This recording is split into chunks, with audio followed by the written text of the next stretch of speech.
సంవత్సర కాలంగా ముఖ్యమంత్రి 30 సార్లు ఢిల్లీ పోయినాడు, మంత్రులు 70 సార్లు పోయినారు. కానీ 100 సార్లు పోయినా 100 పైసలు కూడా తెలంగాణకు తేలేని సన్నాసులు ఈ కాంగ్రెస్ ప్రభుత్వం వాళ్ళు.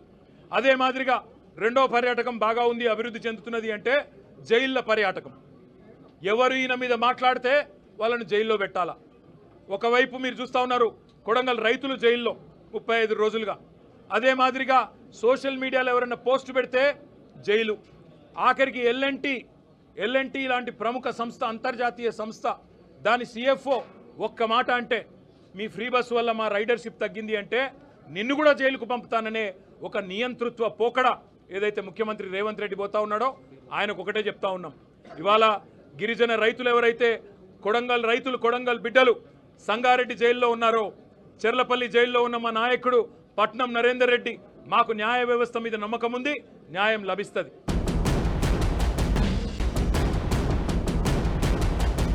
మొన్న ఇక్కడికి మేము నీ అదానితో నీ దోస్తీని ఎండగడుతూ టీ-షర్ట్లు వేసుకొని వస్తే శాసనసభలో అడుగు పెట్టనీయలేదు. ఇవాళ లగచర్లలో జరిగిన దాని మీద చర్చ పెడదాం రండి. ఈ అర్ధరాత్రి అరాచకాలేంది, ఎందుకు ఆ గిరిజన ఆడబిడ్డలను దౌర్జన్యం చేసి భయపెట్టే ప్రయత్నం చేస్తున్నావు, మగవాళ్ళను జైలుకు పంపినావు, ఆడబిడ్డలనేమో ఇంటింటికి పోయి హింసిస్తున్నావు, బెదిరిస్తున్నావు అని అడిగితే సమాధానం చెప్పే సత్తా లేని సన్నాసి ప్రభుత్వం ఇవాళ అసెంబ్లీని వాయిదా వేసుకొని పారిపోయే ప్రయత్నం చేసింది.